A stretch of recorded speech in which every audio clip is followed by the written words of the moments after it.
Hi, what is up, my dudes? I hope you're doing well and better than ever. Can't say the same about myself, but I want better for you. So today I'm very excited because I have a little DIY for you guys. And unlike, I guess, the other DIYs on my channel, I feel like this is the most easy, accessible DIY you could do to an extent. Today we are going to be making some collage cover notebooks. Now these are ones that I made a long time ago. The other day I was going through some of my old stuff and I found these. I was like in 8th grade going into high school, and I made these little journals with a bunch of little pictures on it. Obviously, as you can see, I was an avid Tumblr user. I saw these and I read through them and I was just inspired by it, and I thought it would be great to make a little updated version. Also, reading through these, I wrote so much about how I wanted to start a YouTube channel that year and about how I'm looking for the right equipment and stuff. So I figured it would be such a full circle moment, especially because I just hit 20K, which is so crazy. I really cannot believe it, but I'm so honored. It's not even about the number, but it's just amazing to have this community of people that is just so amazing, so nice. Never could have thought that I would be here now like 1 year ago, but look at us. Look at us.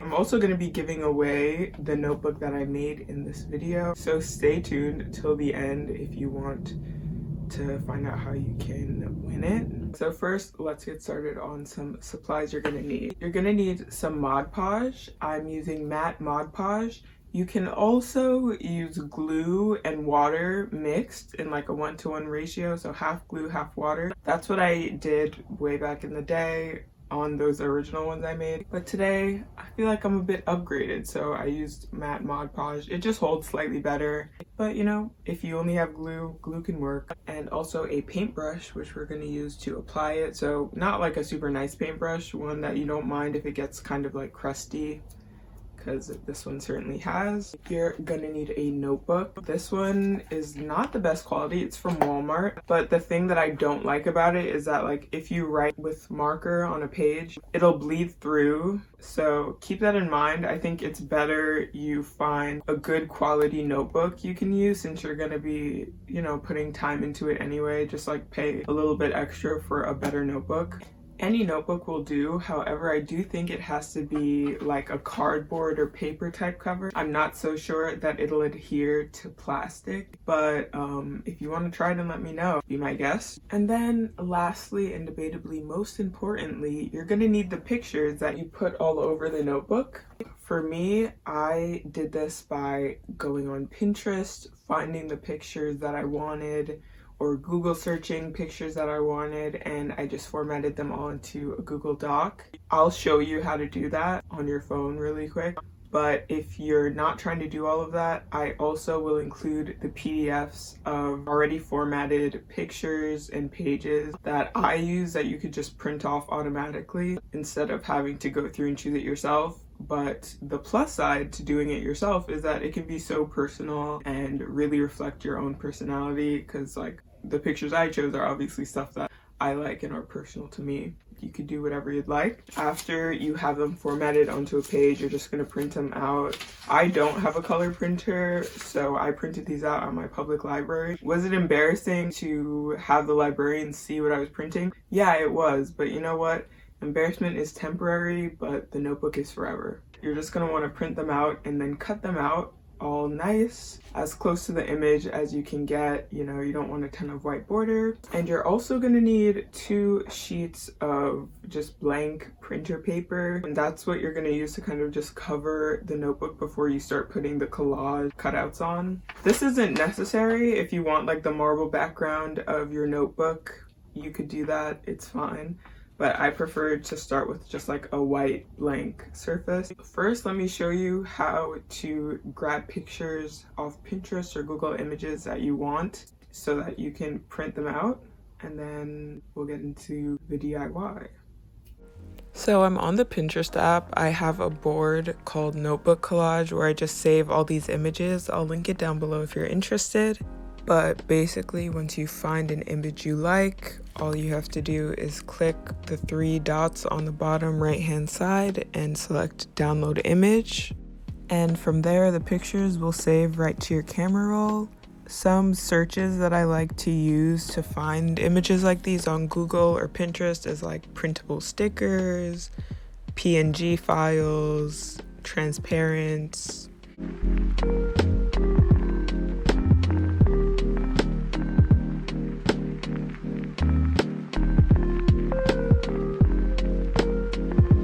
And then once you have the images you like, you open up the Google Docs app and make a new document and just insert the pictures into the document.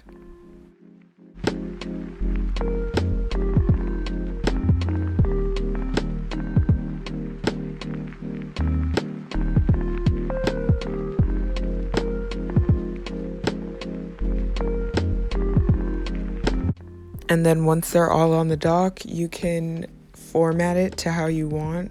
You might be able to do this on the app, but it's easier on your computer. So you can crop it, you could select break text and drag it to wherever you want. And it kind of uses the space on the page the best way possible. And from there, you're ready to print it out. Then you're gonna grab your Mod Podge and a paintbrush that you'll be using. And your first step is going to be to adhere the plain paper onto the cover of the notebook. So I'm just painting the Mod Podge all over the notebook cover. And I chose not to cover the spine of the book, the black part that's bound, but I think you could. I just think that it might be better to leave it out.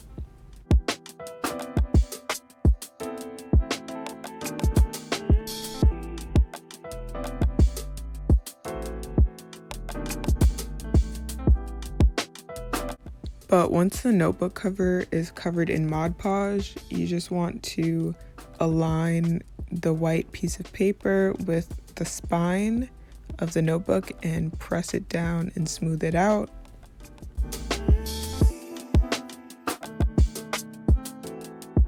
And then on the inside of the book, you're just going to open it up and paint Mod Podge around the border of the inside and a bit of the paper that's hanging over the edge. And then just fold it over. It's okay if it folds onto itself. It doesn't have to look neat. It's just to kind of secure it. And then you can cut off the excess once it's dry. And once it's dry, I did the same exact thing on the back as well. And now that both sides are covered, I'm just taking my cutout pieces of paper and arranging them in a way that I think looks cute. This is kind of the fun part.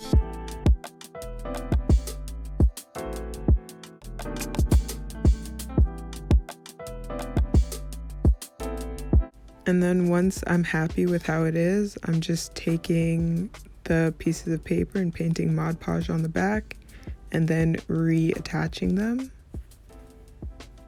And honestly, just a tip, I recommend just going freestyle and choosing the pieces of cutouts and where they're positioned as you go.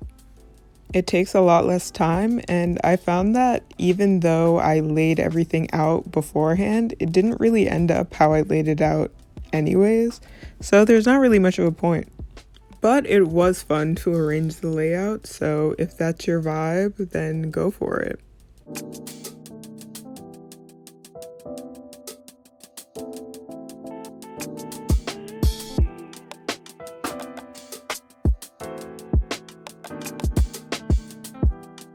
Then I let that dry. I recommend putting something weighted on top of it while it dries, and I flipped it over and did the same thing on the other side.